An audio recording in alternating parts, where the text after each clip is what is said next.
Inselmilkom ħbieb u nilqakom għal programm ieħor hemm miktub programm fejn fih qegħdin nagħmlu studju tal-ktieb tar-Rivelazzjoni. Dan huwa t-tieni programm f'din is-sensiela u hawnhekk ser nibdew nitkellmu issa fuq is-seba' messaġġi li Jaxxua, jiġifieri Ġesu Kristu, qed jgħaddi lil Ġwanni sabiex ikun jista' jgħaddihom lis-seba' knejjes li kienu jinsabu fl-Asja Minuri. U rridu nagħmluha ċara meta qed nsemmu l-kelma Knisja hawnhekk mhux qed nitkellmu sempliċement fuq binja, imma qed nitkellmu fuq grupp ta' nies li kienu qed jistudjaw il-kelma tal-Alla. Jekk inti għandek kongregazzjoni, dik il-kelma hija Knisja. Jekk inti għandek komunità, dik il-kelma hija Knisja. U dan qed ngħiduh għaliex naf li għandna studju li ġej ukoll fuq kelma partikolari f'dawna litri illi rridu nitkellmu fuqha. Meta qed nitkellmu fuq il-Knisja qed nitkellmu fuq dawk in-nies illi suppost huma uliet id-dawl, nies illi xogħolhom huwa immexxu l-kelma tal-Alla f'din id-dinja biex f'din id-dinja li hija mitlufa fidla ikun hemm id-dawl ta' Jaxxua il-Messija u forsi ma tafx kif nerġgħu naqbdu nqumu fuq saqajna bħala dinja. Li se naraw f'dawn is-sebgħa huma li Alla qed jibgħathom lil seba' knejjes sabiex huma jkunu xhieda, ikunu testimonjanza ta' dak li Alla provda l-poplu tiegħu, ġifieri il-fidwa, is-salvazzjoni. Dan huwa il-messaġġ ta' dawn is-seba' itri. U permezz ta' dawn is-seba' itri, allura Jaxxua qed jgħid lill-knejjes biex ikunu preparati ħalli bħala uliet id-dawl jippreparaw id-dinja għal meta jerġa' jiġu. Għal meta jerġa' jiġi Jaxxua, għal meta ħanaddu issa għas-saltna ta' dejjem. U kif nafuh dan nafuh meta naraw li kull ittra li ħanaqraw is-seba' itri li ħaniddiskutu f'daw il-programmi li ġejjin dejjem jispiċċaw minn għandu id-dnejħ ħajjisma' x'qed jgħid l-Ispirtu lill-knejjes, mhux lill-Knisja waħda, imma lis-seba' knejjes li huma. Seba' itri ta' Revelazzjoni huwa interessanti għaliex meta ħafna jaqraw il-ktieb tar-Revelazzjoni jaqraw il-ktieb tar-Revelazzjoni biex jaraw x'ser jiġri u nippruvaw niddiskutu u noħorġu bidejat minnu l-monstru, il-monstru Baxar Tirjus, bis-seba' Tirjus, bil-Qran u dal ħafna affarijiet. Ir-Revelazzjoni mhijiex dik. Ir-Revelazzjoni li għandna nirċievu f'dan it-tip hija ta' min u Jaxxua il-Messija. Permezz ta' dawn is-seba' itri ħansiru nafu il-karattru ta' Alla, għaliex għax f'daw is-seba' itri ħanaraw Alla xi jrid minna. U dak li Alla jrid minna għax huwa il-karattru tiegħu, għax aħna bħala uliet id-dawl għandna nimxu wara Jaxxua u allura nimitaw lil Jaxxua. Qed naraw li ma' kull messaġġ li se jagħti ħatoħroġ deskrizzjoni differenti tal-karattru ta' Jaxxua u dan importanti li noqogħdu attenti għalihom ħalli nkunu nistgħu anke aħna ngħixu dik it-tip ta' ħajja. U allura rridu nifhmu li l-iskop ta' dawn is-seba' messaġġi huwa li nsiru nafu lil Sidna Jaxxua, dik l-importanti li nsiru nafuh bħala min u Sidna. U allura nistgħu nersqu ħafna iktar leħ u nsiru nafu aktar minnu. Ejja nibdew l-istudju tagħna bil-ktieb tal-Rivelazzjoni kapitlu 2 vers 1 u l-ewwel vers bħal dejjem araw li jkollkom il-Bibja magħkom ħbieb tiegħi ħalli ma toqgħodux fuq dak li qed jgħid il-bniedem imma taraw li dak li qed jingħad huwa dak li hemm miktub. Rivelazzjoni it-tieni kapitlu vers 1 allura issa ser jgħidilna hekk. Lill-anġlu tal-Knisja li hemm f'Efesu iktiblu hekk. Dan jgħidlek dak li għandu is-seba' kwiekeb f'idu l-leminija. Dak li jimxi fost is-seba' kandelabri tad-deb. Mela, ħanibdew minn hawnhekk, x'inhu l-messaġġ? Lill-anġlu li hemm f'Efesu iktiblu hekk. Is-sintom tafu li dan il-messaġġ Alla mhux qed itih biex jifhmu xi anġlu. L-anġlu l-bxara tajba jafa. L-anġlu l-Vanġelu jafu.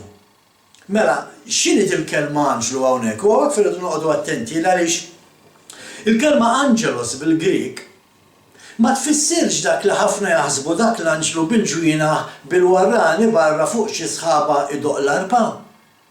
Mhux dak, Il-kelma angelos bil-Grik tfisser messaġġier. Bħalma il-kelma angelos ġejja mill-kelma Ebrajka meleħ li tfisser ukoll messaġġier. Meta qed ngħidu meleħ bl-Ebrajk u qed ngħidu angelos bil-Grik inkunu qed nitkellmu fuq il-messaġġier. Fl-aħħar mill-aħħar l-anġlu tal-mulej dak hu meta naraw anġlu fil-Bibja dejjem naraw ġej iwassal messaġġ. Għaliex għax huwa il-messaġġier. F'dan il-każ dan il-vers qed jgħidilna li daw litri huma għall-mexxejja ta' daw is-seba' knejjes, għall-leaders, għall-isqijiet, għall-pastors, sejħilhom li trid. Daw litri huma għal dawk in-nies. Dawk huma l-anġlu mhux għax l-isqof jew xi pastor għandu l-ġwienaħ, imma għax il-kelma angelo tfisser messaġġier, angelos.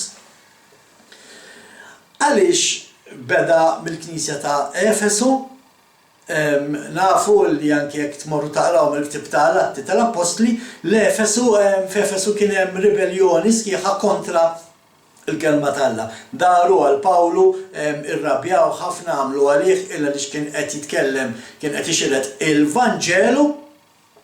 Imma mhux hekk biss, f'Efesu nafu wkoll li kien hemm waħda mill-aqwa libreriji f'dak iż-żmien fi żmien Ġwanni, meta kien jgħid Ġwanni, f'Efesu kien hemm waħda mill-aktar libreriji kbar u n-nies kienu intelligenti għax kienu jaqraw u kienu jistudjaw minn dawn il-libreriji. Differenza hi illi peress li kienu jaqraw il-kodba ta' daw il-libreriji daw kellhom knowledge tad-dinja aktar milli ta' Alla. U hawnhekk fejn qed naraw li dan il-vers jgħidilna li l-erf tagħna irid tiġi minn Alla ħbib tiegħi. Mhux minn xi kodba li naqraw minn ġol libreriji. Mhux xi kodba li setgħu jkitbu xi Kristjani, naf ħafna kodba jiena kelli narmi ħafna kodba milli infaqt flejjes kbar, imma meta ħebbat mal-verità u rrealizzajt li dawk il-kodba li studjajt fil-Bible College kienu kodba qarja kelli narmihom, kelli nneħħihom. Għaliex għax l-erf tagħna, l-erf tal-kelma talla jiġi minn l-Ispiritu talla. Meta aħna nfittxuh verament fit-talb meta nistudjaw il-kelma tiegħu, il-Bibja. Meta naqraw il-Bibja hemmhekk jiġi l-erf talla. Mhux meta naqraw xi kodba, mhux biss kodba li huma reliġjużi ta' nsib ħafna Kristjani magħhom biex jaqraw ħafna novelli b'dak kollu ħażin li jkun jinkludi, ma l-importanti li ngħidu li aħna Kristjani. Imma hawnhekk qed jgħidilna wkoll Jaxua, meta Jaxua qed jgħaddi messaġġ allura lill-mexxej tal-Knisja, nistgħu nifhmu illi Jaxua qed jgħidilna nisma' jiena qiegħed magħkom il-mexxejja. Jekk Jaxua ħatrek biex tkun mexxej ta' knisja, ta' kongregazzjoni, ta' komunità, Jaxua qiegħed miegħek biex inti tkun tista' tagħmel dak ix-xogħol. Jaf sa fejn inti tasal u mhux se jtik aktar milli inti tasal biex tagħmel. Imma qed jgħidilna dan messaġġ huwa għall-mexxejja, mela Jaxua qiegħed mal-mexxejja. Xi kompli jgħid dan il-vers? Dak li jimxi fost is-seba' kandelabri tad-deb. U dan għal-vers jenfasizza issa li Jaxua mhux qiegħed biss mal-mexxejja, għalkemm il-mexxejja, il-messaġġ huwa għall-mexxejja, imma Jaxua qed jimxi ġew madwar daw is-seba' kandelabri, fost dawn is-seba' kandelabri. U aħna diġà qedna daw is-seba' kandelabri jirrappreżentaw il-knejjes. Mela dal-vers qed jgħidilna li Jaxua jimxi fil-Knisja. U raġuni għalfejn għandna nkunu ferħanin, imma min-naħa l-oħra irridu noqogħdu attenti. Għax jekk Jaxua qed jiġri fostna, jimxi fostna fil-Knisja, jaf dak li qed nagħmlu tajjeb. Bħalma ħanaraw f'dal-itri, imma jaf ukoll x'qed nagħmlu ħażin. Bħalma ħanaraw f'dal-itri.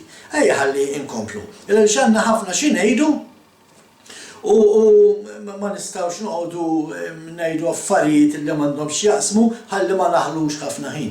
Nafu allura s'issa li f'din il-ittra Jaxua qed jibda messaġġ lill-mexxejja qiegħed ukoll jimxi fil-knejjes u l-ħares ma kienx hekk għax jekk ma jkollniex il-preżenza tagħha fil-Knisja tagħna, allura l-Knisja tagħna hija mejta. Meta qed ngħid Knisja nerġa' ngħid ma jfissirx xi binja li tesa' xi 10,000 ruħ, qed nitkellem fuq komunità, Bible Study Group, kongregazzjoni. Ejja ħankomplu. Revelazzjoni 2 vers 2. Jien naf l-opri tiegħek u l-kedet li tieħu u s-sabar tiegħek, naf li inti l-ħżiena ma tiflaħx għalihom u li ġast tħarriġt lil dawk li jriduha ta' appost li bla ma huma u sibthom għarrieqa. Mela qed jgħidilna Jexua, naf l-opri tiegħek ma jfissirx bibtiegħi, ma jfissirx li aħna insalvaw b'dak li nagħmlu. Aħna s-salvazzjoni tagħna tiġi biss permezz li aħna għandna l-fidi tagħna f'dak li għamel Jexua għalina meta miet fuq is-salib u l-fatt li qam mill-mewt. Imma il-fatt li tgħid tisma' jiena nemmen jiena Kristjan mhux biżżejjed. Alla jinteressaħ aħna x'nagħmlu, Alla jinteressaħ aħna kif naġixxu, Alla jinteressaħ aħna x'ngħidu u x'naħsbu. Da kollu rridu noħduh in konsiderazzjoni. L-opri tagħna għandhom ikunu sabiex immexxu s-saltna fuq din l-art. Meta n-nies jaraw kif naġixxu, kif naħsbu, kif nitkellmu, suppost li għandhom fin jaraw id-dawl tas-saltna. Għalhekk aħna qoljiet id-dawl. Jekk inti b'dak li qed tagħmel qed tkun dlam u mhux dawl għas-saltna, allura inti m'intix tagħmel ix-xogħol li suppost qed tagħmel. U biex nagħmlu dal-affarijiet, biex naġixxu bħalma kien jiġixxi Jexua, nitkellmu bħalma kien jitkellem Jexua, naħsbu bħalma kien jaħseb Jexua. Irridu nkunu ċerti li insegwu il-kmandamenti. Tafu x'qed ngħid dejjem kmandamenti l-10 li huma u mhux 9. U din hija xi ħaġa li se naraw il-Jexua jgħid lill-kongregazzjoni. Jien naf l-opri tiegħek, naf inti x'qed tagħmel kemm tajjeb u kemm ħażin. Ma jfissirx, nerġa' ngħid, li Jexua se jiġġudikana għal ħajja ta' dejjem is-salvazzjoni tagħna mhijiex marbuta ma' l-opri. Is-salvazzjoni tagħna hija għax nemmnu f'Jexua il-Messija. Il-fidi tagħna fih. Mhux se jiġġudikana fuq l-opri tagħna għas-salvazzjoni jekk ngħaddux għal ħajja ta' dejjem jew nkella nintefgħux fl-ixmara tan-nar. Is-salvazzjoni tirrita biss meta taċċetta lil Jexua f'ħajtek, meta tagħmlu s-Sid u s-Salvatur tiegħek. Imma aħna nafu wkoll illi wara li jseħħ l-ewwel ġudizzju, u mbagħad isir dak il-ġudizzju tal-Knisja. U aħna naraw illi skont l-opri li inti tkun għamilt f'ħajtek tingħata l-kariga fl-era tal-millennium. Dan huwa il-ġudizzju tal-Knisja. Il-vers ikompli. Naf li inti l-ħżiena ma tiflaħx għalihom u li ġast tħarriġt lil dawk li jridu ta' apostli bla ma huma u sibthom għarrieqa. X'qed jgħid hawnhekk? Naħseb tafu bħali nimmaġina li kontu f'postijiet li jissejħu knejjes u taraw intom attitudni ta' ċertu membri illi anke il-mexxej u it-tim tiegħu kienu jafu bihom imma ikollhom jalqu għajnihom għal dan affarijiet. Din hija xi ħaġa li ma kienx tiġri fil-Knisja ta' Efesu. Fil-Knisja ta' Efesu l-abjad kienu jedulu abjad u l-iswed kienu jedulu iswed. Pereżempju, jekk kienu jkunu qegħdin ġo knisja, ġo ċerċ, ġo kongregazzjoni, ġo komunità u jafu li naf ma nafx koppja li qed jgħixu fiż-żina. Mhumiex miż-żewġin imma qed ikollhom x'jaqsmu sessualment flimkien. Ma kienux jaċċettawha u kienu iwaffquhom. Fornikazzjoni, forsi anke ħajja jien naf bniedem illi qed tfittxu l-liġi. U flok nikkorreġu dan il-bniedem naraw kif nagħmlu naħbuh u ngħinuh. Dawn l-affarijiet ma kinux jiġu aċċettati fil-Knisja ta' Efesu. Għaliex meta aħna naċċettaw dal-affarijiet se jkunu ta' eżempju ħażin għall-oħrajn. Imma kif qed ngħidu il-Knisja ta' Efesu kienu stretti fil-kelma ta' Alla u kienu jimxu magħha. U allura qed jgħidilhom isma' intom kapaċi, għandkom tajjeb li intom kapaċi tiddixxernu min huwa apostlu u min mhuwiex. Nerġa' ngħid apostlu hija kelma oħra għal-messaġġier dak li Alla bad dik li tfisser l-apostlu. Apostlu huwa xi ħadd li Alla bad biex imexxi is-saltna permezz tal-kelma li jkun qed iwassal. F'Efesu kienu kapaċi jiddixxernu isma' da mhux il-kelma tal-Alla qed iwassal ta'. Pereżempju fil-knejjes moderni llum anke hawn Malta jsir bil-maqlub. Hawn Malta jekk iċċuk mill-Knisja jekk inti tmur tgħallem il-verità. biex inti tkun membru tal-knejjes f'ħafna drabi tippredika dak li l-alliem, il-mexxej, l-isqof, il-pastor, il-leader irid li inti tippredika. Jekk inti tippredika l-verità tiġi meqjus bħala eretiku. Ejja ħankomplu. Revelazzjoni kapitlu 2 vers 3. Naf li stabart u ġarrabt ħafna minħabba fismi u għadek ma ejjeċ. U għedin naraw kif fl-interpretazzjoni tiegħu Jexua sissa f'dawn l-ewwel 3 vrus qiegħed ifaħħar il din il-kongregazzjoni. Mela ejja ħanaraw din il-kongregazzjoni x'kellha tajjeb. Għaliex qed ifaħħar Jexua? U allok l-affarijiet li qed ifaħħarha aħna hekk irridu nagħmlu. Imma ma kienx qed jidhirhom hekk biss. Ejja ħanaddu raba vers, ħanaraw issa Jexua x'qed jgħidilhom. Revelazzjoni 2 vers 4 imma kontra tiegħek għandi li inti ħallejt dik li mħabba li kont orejt fil-bidu. U li ġara fil-Knisja ta' Efesu kien li daw bdew jaġixxu, bdew jinkoraġġixxu lil min kien ħażin jew kien żbaljat permezz tal-erf tagħhom. U mhux għall-imħabba ta' Jexua. X'jiġifieri? Jiġifieri jiena nista' ngħidlek isma' tisrax. U nafhem. Imma min-naħa l-oħra nista' ngħidlek isma' tisrax. Illa li dan huwa kmandament li tagħna Alla. U allura issa qed indaħlu l-Alla fl-istorja u qed innersqu l-bniedem lejn Alla dak li qed ngħidulu. Sakemm inti qed tgħidlu tisrax, qed tgħidlu kun ċittadin tajjeb, għax il-liġi tal-istat tgħid tisrax. Imma il-kelma tal-Alla ma titkellimx fuq il-liġi tal-istat, il-kelma tal-Alla titkellem fuq il-liġi tal-Alla.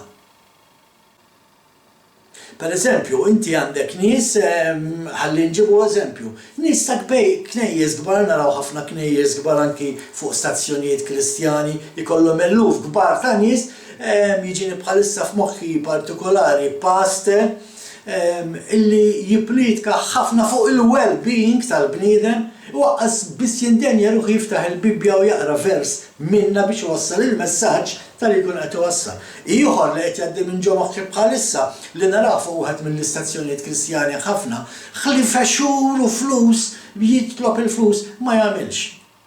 U dan mhuwiex il-mod kif għandna irwaslu il-Vanġelu. Dan mhux il-mod kif għandna irwaslu s-saltna tal-Alla fuq dil-art. Biex waslu l-Vanġelu rridu waslu l-imħabba ta' Kristu. U dana li kien qed jiġri f'din il-Knisja ta' Efesu, apparti l-affarijiet tajba li kellhom. Vers 5 qed jgħidilhom Jexua ma issa ġib quddiem għajnejk fiex waqgħet. Għaliex waqgħu daw? Waqgħu fis-sens li m'għadhomx qed jippredikaw l-imħabba ta' Kristu, kienu qed jippredikaw affarijiet oħra għalkemm il-Bibja. Imma ma kienx qed jippredikaw l-imħabba ta' Kristu. Indem u erġa' qbad l-opri tiegħek tal-bidu. Għax inkella niġi u nneħħilek il-kandelabru tiegħek minn postu jekk ma tindimx. Qed jgħidilhom sabiex ma jinsewx x'jagħmel għalihom Alla. Dak li qed jgħidilhom meta qed jgħidilna Jexua indmu qed jgħidilna nisma' tinsewx Alla x'għamel għalikom. U għalhekk aħna għandna nindmu minn ħtiejietna illa li x'nafu Alla x'għamel għalina biex salvana permezz tal-grazzja tiegħu aħna salvati u ma nistgħux neqgħu ngħixu fil-ħażen inkella ser nitilfu iċ-ċans li ngħaddu għal ħajja ta' dejjem. U din hija xi ħaġa fil-fatt jispjega ħafna tajjeb Eżekjel meta fil-ktieb tiegħu Eżekjel jispjega s-salvazzjoni ta' Iżrael bħala tarbija li twildet ħadd ma qed jagħti kasa u appena twildet baqgħet hemm iddur u tafeġ ġo l-istess demm li ħareġ minn ġo l-ġuf waqt il-ħlas u Alla ħares ma kienx Alla li salva din it-tarbija illa li nkella din it-talbija kienet tmut f'kelma waħda, Alla qed jgħidilna intom Iżrael, illa li aħna parti minn Iżrael, aħna ġejna imlaqma mal-poplu tagħna, mela llum aħna parti minn Iżrael, li ma kienx Alla li salvana, kieku aħna llum mejtin spiritualment, jekk inti mejt spiritualment għax ma temminx f'Alla, inti sejjer għal-mewta ta' dejjem. U dan hu l-messaġġ li qed jgħid il-Knisja ta' Efesu, tinsewx Alla x'għamel għalikom, erġgħu jibdu aħdmu għas-saltna, erġgħu iresqu is-saltna tal-Alla fuq dil-art permezz li tġibu l-poplu għall-imħabba ta' Alla. Tresqu il-poplu biex jaraf Alla minnu. U dan hu dak li Ġwanni qed jikteb lil din il-kongregazzjoni. Insejtu li kontu mifdija bid-dem ta' Jexua l-Messija, dak li qed jgħidilhom Ġwanni f'din l-ittra, u qed naraw kif Jexua qed jgħidilhom biex jindmu. Xi tfisser li tindem? Li tindem hija li tibdel il-mod kif tgħix. Mhux li titlob maħfra biss, li titlob maħfra u tinżar kubtejk u tikpi. Huwa tajjeb għaliex verament qed tħoss li inti inqast l-missier u qed jiddispjaċik. Huwa sinjal tajjeb, imma jmissek l-ispirtu u tasal biex anke tikpi minħabba li taraf kemm inti maħmux f'għajnejn Alla. Imma ma nistgħux nifqu hemm, irridu nbidlu, ma nistgħux neqgħu nagħmlu dak l-iżbal, ma nistgħux neqgħu nagħmlu dak il-ħażin li konna qed nagħmlu. Il-kelma tindem toħroġ tajjeb is-sens tagħha anke mill-kelma Griega li tfisser biex tindem, il-kelma metanoia. Il-kelma metanoia tfisser indem bil-Grieg. U noja f'dan il-każ noja tfisser erf. U l-kelma meta tfisser wara li tirċivi u waqt li tirċivi. Mela xi tfisser metanoia? Metanoia tfisser illi wara li rċevejt l-erf ta' minnu Jexua l-Messija, issa trid tinbidel, trid tindem. Dik li tfisser il-kelma metanoia. Issa li għandek il-revelazzjoni ta' minnu Jexua l-Messija, issa li taf li Jexua għamel dak li għamel għalik biex jisalvak inkella qatt ma nistgħu nkunu salvati, issa ejja ħalli nibdlu l-istil ta' ħajja li konna qegħdin ngħixu. U hawnhekk fejn jidħol pereżempju r-raba' mandament. Huwa waħed minnhom illi rridu nbidlu f'ħajjitna. Ejja ma naqgħux insabtu saqajna u wibsu rasna u ngħidu dak il-kmandament mhux għalina, dak il-kmandament m'għadniex taħtu. Ejja ħalli verament nindmu mill-ħażin mill-gideb li uritna ftakru xejn Ġeremija, gideb biss uritna mill-knejjes li konna nattendu il-mi kollha gideb tagħna u naraw kemm huwa gideb meta naraw li r-raba' mandament qed jiġi mormi. Kien hemm knisja li bidlitu qas biss jaqadu jeżisti mis-sib tamlitu l-ħadd. Għandek knejjes oħra moderni dak li nsejħlhom Kristjaneżmu modern li jgħidulek m'għadniex taħt dik il-liġi. Ejja ħa nbidlu verament nindmu ħbib tiegħi. Dan il-messaġġ li qed jagħti lil din il-Knisja. Ikompli l-vers, għax inkella niġi u nneħħilek il-kandelabru tiegħek minn postu jekk ma tindimx.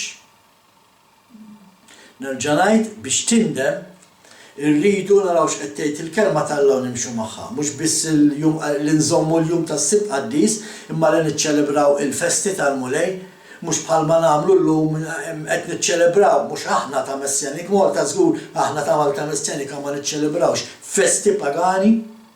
Imma inti għandek il-knejjes illum kemm daw Kristjani moderni u anke dik Rumana Kattolika jiċċelebraw festi pagani, festi li Alla jabborri, festi li Alla ma kmandanix inżommu u min-naħa l-oħra warbu neħħew nessew għal kollox lil poplu is-seba' festi. Ara qaċ fil-Knisja fejn tattendi qaċ smajt tal-in fuq is-seba' festi ta' Alla l-Missier. Twarbu, tneħħew. Ejja ħan nindmu ħbib tiegħi. Ejja ħalli verament waslu il-bxara tajba, ejja verament ħalli waslu il-Vanġelu lid-dinja. Il-Vanġelu mhux dawk l-erba' li kitbu l-Apostli ta' il-Vanġelu jinsab anke fit-Testament l-Antik, anzi il-Vanġelu jinsab fil-bidu tal-Bibbja fil-Ktieb tal-Ġenesi wara l-waqgħa tal-bniedem u Alla qal li kien se jipprovdi Messija. Dik hija l-Vanġelu, dik hija l-bxara tajba, mela biex insalvaw, biex nindmu rridu nimxu wara dan il-Messija. X'kien jagħmel il-Messija u jiena bħalu rrid nagħmel. Ejja ħankomplu. Ara x'qalhom? Qallhom inneħħilek il-kandelabru tiegħek minn postu jekk ma tindimx. X'ilu l-kandelabru? Edna l-kandelabru huwa il-menora dak id-dawl li kien jixel fil-post l-aktar qaddis. Dak id-dawl illi huwa żewġ affarijiet ħbib tiegħi. Dak id-dawl huwa il-kelma tal-Alla, iva, dak id-dawl huwa it-Torah. Dik hija l-kelma tal-Alla.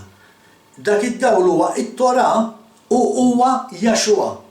Għaliex għax Yeshua huwa l-kelma tal-Alla magħmul bniedem, Yeshua huwa it-Tora magħmul bniedem. Mela għax qed jgħidilna hawnhekk Alla l-Missier, jekk intom ħatindmu, jekk intom ħatieqpaw tgħixu fil-ħażen, jekk intom ħatieqpaw is-sabtu saqajkom u twebsu raskom u ma timxux mal-liġi tiegħi, jien ser naħħilkom dak id-dawl, ser naħħilkom il-Yeshua minn ġa fikom u komunità, mhux komunità biss ta' anke persuna waħda mingħajr Yeshua mi xejn, hija mejta.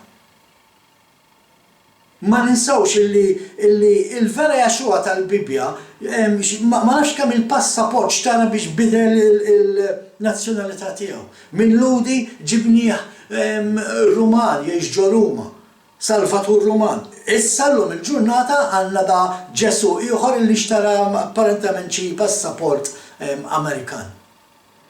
Imma aħna rridu nerġgħu mmorru lura għal dak il-Yeshua illum. L-Izraelit. Ejja ħankomplu. Nagħmlu referenza wkoll għal dak li qed jgħid hawnhekk biex tindem il-kelma indem qed jgħidilna 3 darbiet. Jekk intix ħatindem ħatitneħħilek dik ix-xekajna Ħaxem, dik il-glorja tal-Alla, minn ġol qalbek, minn ġol kongregazzjoni, minn ġol komunità, minn ġol poplu, minn ġol dinja, dak li qed naraw fil-fatt jiġri llum. Bħal kandelabru Yeshua huwa dak id-dawl. Jekk m'għandekx il-Yeshua għandek xejn. Miexi fid-dlam.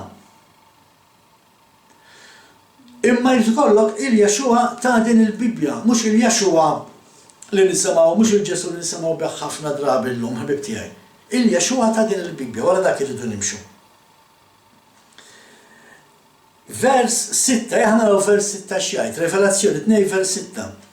Iżda favur tiegħek għandek li inti tobgħod l-opri tad-dixxipli ta' Nikola bħalma nobodhom jiena wkoll.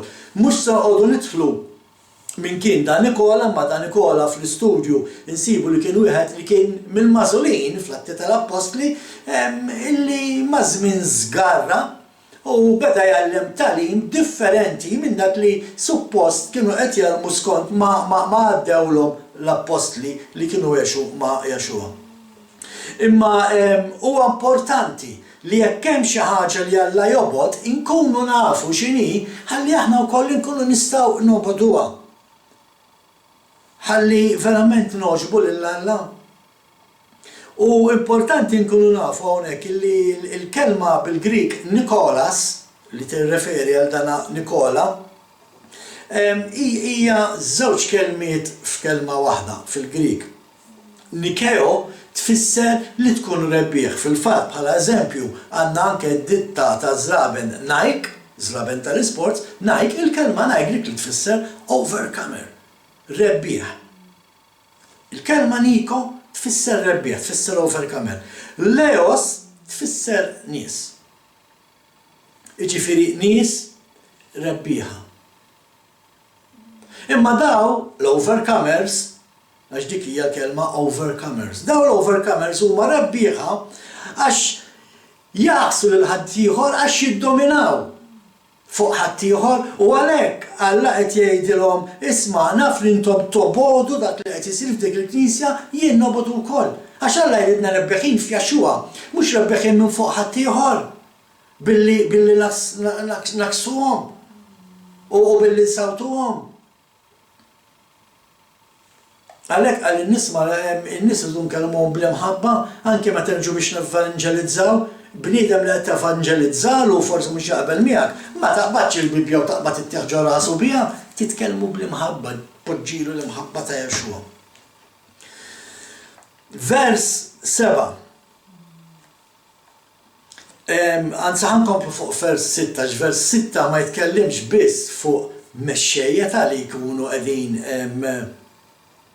jiddominaw fuq ħadd ieħor bis-saħħa minflok b'dak li tgħid il-kelma t'Alla, imma titkellem ukoll anke fuq nies illi jiġu ġo ċerċ tiegħek pereżempju u jippretendu li jkunu huma l-awtorità.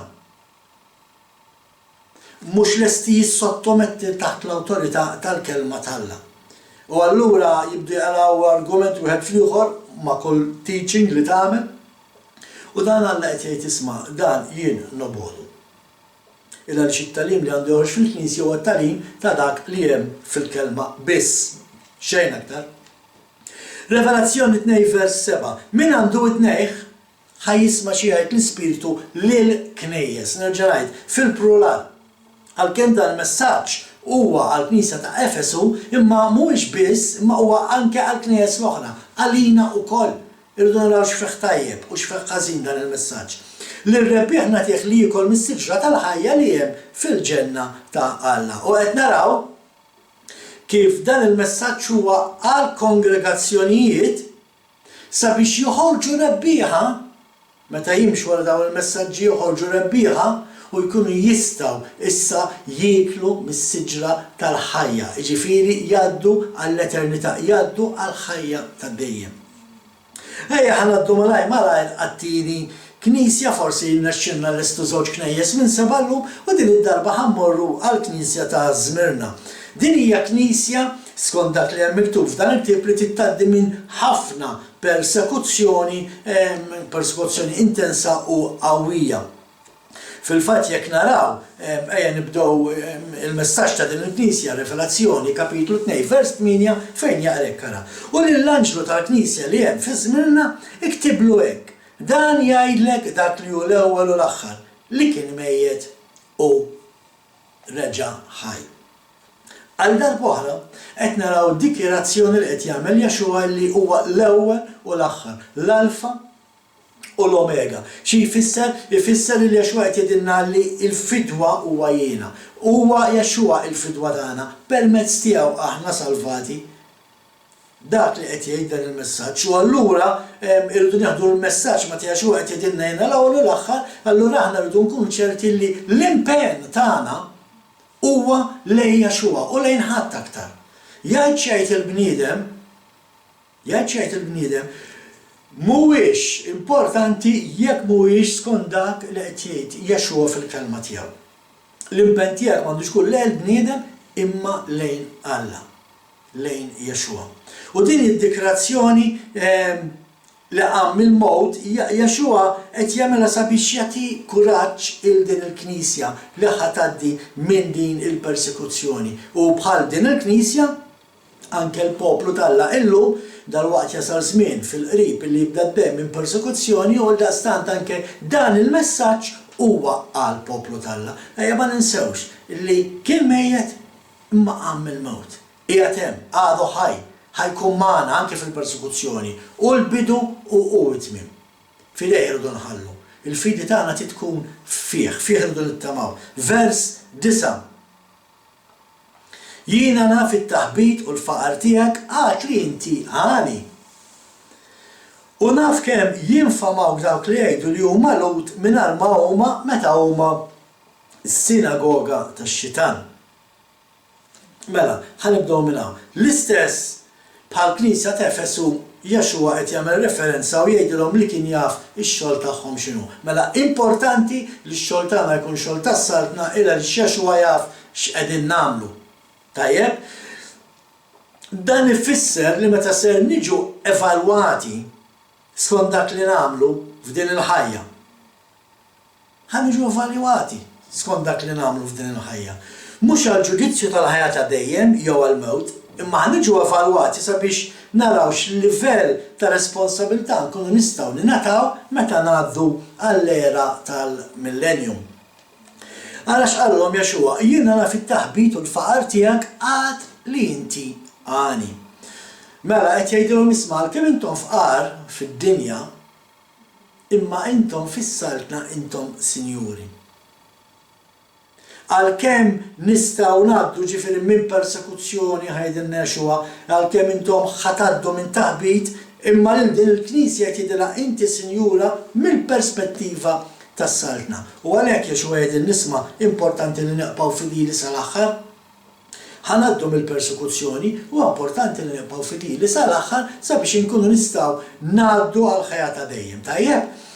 Issa hawnhekk se jkollna nagħmlu parentesi żgħira u nitkellmu fuq kelma partikolari. Hawnhekk insibu il-frażi meta huma sinagoga tax-Xitan. Fil-fatt tara naqra kollha u naf kemm jinfamawk dawk li huma Lut Din hija kelma oħra importanti għan nitkellmu fuqha mingħajr ma huma. Meta huma sinagoga tax-Xitan. U hawnhekk jiddispjaċini ngħid illi jinżera ħafna antisemitiżmu minħabba dina il-kelma u naħseb ma nafx għalfejn inħoss li din il-kelma sinagoga ġiet imdaħla fil-translation bil-Malti apposta biex toħloq ċertu antisemitiżmu il għaliex il-kelma sinagoga hija l-istess bħal kelma kongregazzjoni, kelma komunità u anke knisja. Meta tgħid ħammur iċ-ċerċ qed tgħid ħammur is-sinagoga. U d-differenza li hawnhekk ma ntużax il-kelma knisja tax-Xitan imma sinagoga tax-Xitan hija biex jagħti l-idea li s-sinagogi Lut li ġibu l-insibu ġo Iżrael huma tax-Xitan. Dana mhu minnu xejn, qed ngħidilkom dana il-vers huwa vera ħanejdlu hekk min għamel blasfemi kbira, għamel da'wa kbira meta din kelma ma dawwarix bħal ma dawwar l-oħrajn. Kull fejn sab il-kelma sinagoga għamela kongregazzjoni jew ċerċ jew knisja jew komunità, imma hawnhekk biskop inħalluha sinagoga. Dana ngħidu bl-esperjenza niftakar darba minnhom jiena kont mistieden biex nattendi għal mixela tal-Menora mill-komunità Ludija u Malta, persuna partikolari li kien Kristjan meta saqsini minn fejn ġej u qed ngħidlu għamil li pritka li dawk huma is-sinagoga tax-Xitan, irrefera għal dan il-vers. Imma nerġa' ngħidilkom hawnhekk il-kelma sinagoga ma tfisser xejn għajr ċerċ, jekk inti tmur iċ-ċerċ, tmur is-sinagoga, jekk inti tmur il-knisja, tmur is-sinagoga, jekk inti parti minn kongregazzjoni, parti minn sinagoga, jekk inti parti minn komunità, inti tmur is-sinagoga. U dik il-knisja, Jexua qed jgħid nisba dik il-knisja li ma timxix mal-kelma tal-Alla hija knisja tax-Xitan. Dik il-knisja li tgħid li issa m'għadniex ninqimu s-sibt u ma nqimu l-ħadd, dik hija tax-Xitan. Dik il-knisja li tgħid li m'għadniex taħt il-liġi tal-Alla, dik hija knisja tax-Xitan. Dak li qed jgħid hawnhekk fi ftit kliem. Il-kelma l-oħra, kelma luri. Interessanti għaliex hemm differenza bejn ludi u Ebrew. Il-kelma ludi bil-Ingliż tfisser Ġu. Ġu bil-Malti m'għandniex għaliha, allura nużaw il-kelma ludi. Imma Ħibru huwa Ebrajk, u mhux qed jitkellem fuq Ebrajk, qed jitkellem fuq Ġu, fuq ludi. U x'inhu xogħlu dak li ssejjaħ ludi. Xogħol dak li ssejjaħ ludi, il-Ġu huwa tribu ta' Ġuda, u tribu ta' Ġuda kien famuż biex ifaħħar l-Alla, biex tieħ it-tifħir. U l-kelma ludi hawnhekk dik li qed tirreferi għaliha għal dawk illi jgħidu li jfaħru l-Alla imma huma mis-sinagoga tax-Xitan. Dawk li jgħidu li jfaħru l-Alla imma huma mill-Knisja tax-Xitan. Illa għaliex? Għax inti tfaħħar l-Alla mhux bil-kant, inti tfaħħar l-Alla billi timxi skont il-kelma tiegħu.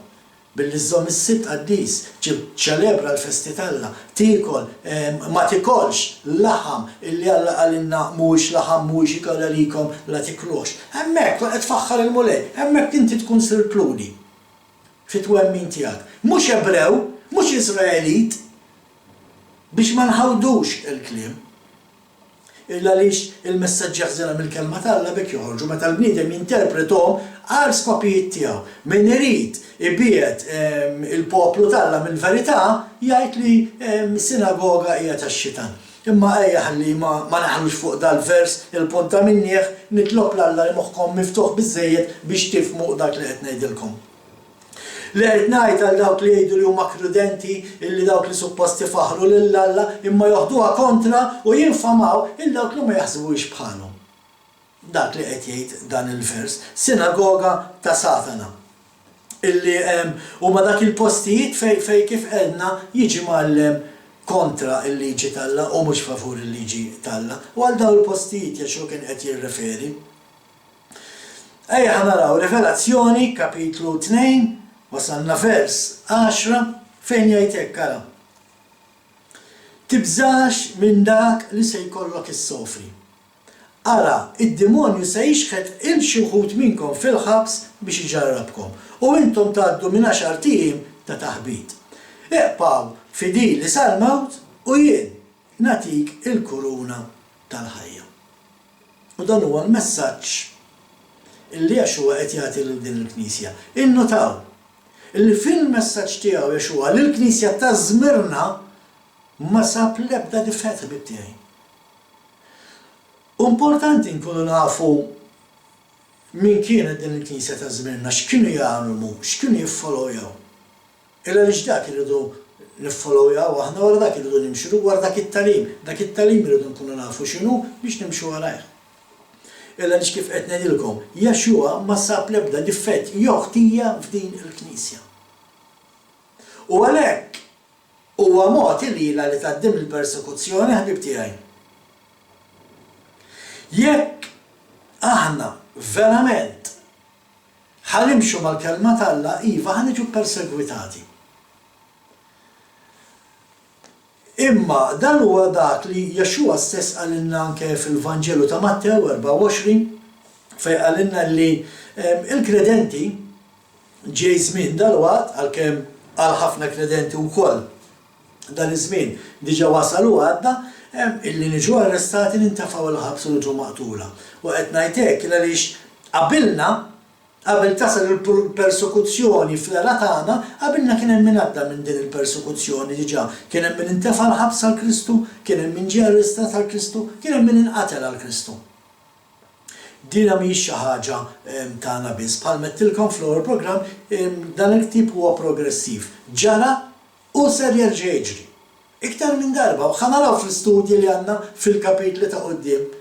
ħataraw kemm hu sabiħ dan il-tip ta' rivelazzjoni meta nibdew niftħu tinsewx vers, ma aħna qed naqbżu l-ebda vers biex ma ndawrux l-argumenti, biex ma ndawrux is-suġġetti, biex ma nitkellmux fuq dak li joġob lilna biss. Vers qed insemmuh. Araw kemm hu fond dan l-istudju.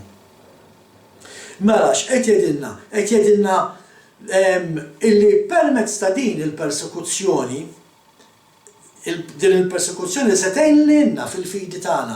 Illa x'jekk aħna ħanaddum il-persekuzzjoni anke għall-mewt. Imma neqgħu fidili fi Kristu, mela din il-persekuzzjoni qed taħdem favorina. Min-naħa l-oħra se tkun qed tgħin il dawk li forsi huma nieqsa mill-fidi huma kredenti, imma m'għandhomx dik il-fidi qawwija u allura meta jaraw il-ħadd ieħor imut għal Kristu forsi blajnuna ta' Jexua dejjem sewwa jagħmlu naqra kuraġġ u tikber il-fidi tagħhom fil-kelma ta' Alla. Imma min-naħa l-oħra l-persekuzzjoni se tkun ta' xhieda wkoll għal dawk li qed jippersegwitawna. Dawk li ħejdulna fejn hu Alla tagħkom issa. Imma meta jaraw li qbajna nemmnu f'Jexua sal-mewt. Mbagħad mingħajr ma jridu jibdu jaħsbu taw jiddubitaw, issa jekk jaċċettawx dak li qed jaħsbu dik xi ħaġa oħra. Imma ż-żerriegħa permezz tal-persekuzzjoni tagħna tkun inżeret anke f'dawk li ma jemmnux. U mbagħad sta għalihom jekk jaċċettawx il-verità jew le. Rajna f'dan il-vers kif qed jgħidilhom Jexua illi jridu jgħaddu minn 10 tiem ta' persekuzzjoni. Fil-fatt tara nerġa' naqra tibżax minn dak li ser ikollok issofri, ara id-demonju se jixħet il xi wħud minnkom fil-ħabs biex iġarrabhom u intom tgħaddu minn 10 tiem ta' taħbit. Issa, l-10 tiem hawnhekk tista' toħodhom letteralment. Imma ma jagħmilx sens il-persekuzzjoni fuq il-Knisja ġejja għal 10 tiem biss. Kieku naħseb jien kieku ngħidu tajjeb 10 tiem, imbagħad inkunu mal-mulej, jew inkella jitilquna fri waħda minnhom. X'inhi l-ispjegazzjoni ta' 10 tiem hawnhekk? 10 tiem fil-Bibja meta aħna nistudjaw il-Bibja u naraw in-numri relatati ma' xiex, l-10 tiem il-numru 10 ifisser xi ħaġa komplita, xi ħaġa lesta, xi ħaġa sħiħa issa. Komplet. U allura qed naraw illi qed jgħidilna permezz ta' 10 tiem ta' persekuzzjoni huwa li l-Knisja trid tgħaddi minn din il-persekuzzjoni sabiex naslu għal dak l-istat perfett tal-ħajja ta' dejjem. Qabel tiġi s-saltna, qabel jiġi il-post li fih nkunu kompleti fi Kristu, irridu ngħaddu minn din il-persekuzzjoni. Dak li jfisser dan in-numru 10 hawnhekk. Irridu ngħaddu mill-persekuzzjoni, il-Knisja titgħaddi mill-persekuzzjoni biex il-pjan Alla ikun komplet, biex il-pjan Alla iseħħ kollu. Jekk il-Knisja ma tgħaddix mill-persekuzzjoni, il-pjan Alla mhux iseħħ. Għax Alla stess għalinna rridu ngħaddu mill-persekuzzjoni. Mela din il-persekuzzjoni hija dik li permezz tagħha il-pjan Alla se jkun komplet, ħajkun sħiħ u ngħaddu għal ħajja ta' dejjem għall-eternità.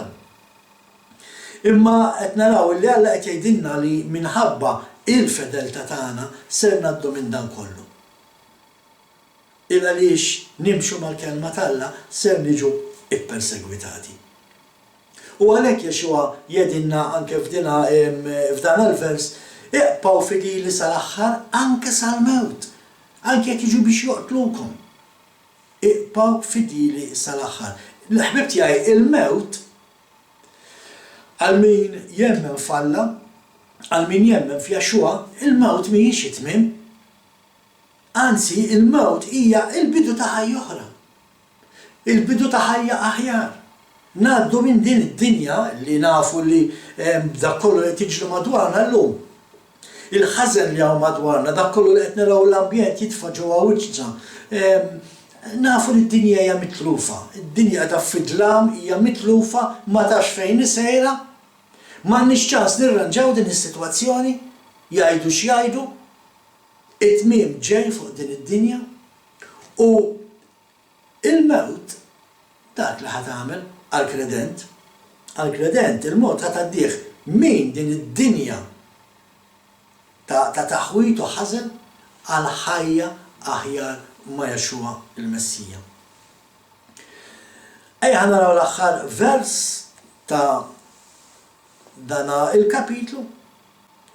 Min għandu widnejn ħajisma xi jgħid l-Ispirtu lill-Knejjes. L-rebbieħ ebda ħsara mi se tagħmillu it-tieni mewt. Mela qed nerġgħu naraw. Il-messaġġ mhuwiex biss għall-Knisja ta' żminna imma huwa għall-Knejjes kollha, għax mhijiex biss il-Knisja ta' żminna li ħadd tqaddim il-persekuzzjoni fl-aħħar mill-aħħar, ma' Knejjes kollha li verament jimxu wara Jexua ser jgħaddu minn persekuzzjoni. Imma Alla qed jgħidilna il-mewt hija xi ħaġa li r-rebbieħ it-tieni mewt, ir-rebbieħ mhux se jara. Aħna nafu li hemm żewġ tipi ta' mwiet. Għalhekk Alla lil Adam qallu fil-mewta tiegħek inti tmut fil-bidu fil-Ġenesi, għaliex aħna kollha rridu mmutu. Imma mbagħad nerġgħu nqumu. Imma mbagħad hemm it-tieni mewta, u t-tieni mewta mhix għal kulħadd. Dawk li huma ta' Jexua ħajgħaddu għal ħajja ta' dejjem. U għalhekk qed jgħidilhom li r-rebbieħ ebda ħsara mi se tagħmillu it-tieni mewt. Mela qed naraw li qed jgħidilni Jexua illi il-fatt li aħna nemmnu fih ser ngħaddu mill-persekuzzjoni, Knisja tittgħaddi minn persekuzzjoni, minħabba din il-persekuzzjoni jafu wkoll ħafna nies jiġu f'sessihom jibdew jemmnu f'Alla għal daqstant dak wkoll huwa kuruna għal min ikun qed jgħaddi minn din il-persekuzzjoni. U huwa waqt li nkunu qed insofru li ħafna verament ser jifqu u jaħsbu x'qed jgħid Alla. Dak li qed jgħidilna Jexua hawnhekk. Illi bil-persekuzzjoni tagħna ħafna nistiersqu lejh. Bil-persekuzzjoni tal-Knisja. Allum bibtiegħi ħanjaqaf hawn, rajna żewġ knejjes minn 7, allura baqgħna 5 oħra, narawhom fi programmi oħra. Sakemm nerġgħu niltaqgħu f'isem sħabi ta' Malta Messjanika insellmilkom u bħal dejjem ngħidilkom qatt toqgħodu fuq dak li jgħid il-bniedem, oqgħodu biss fuq dak li hemm miktub. Insellmilkom.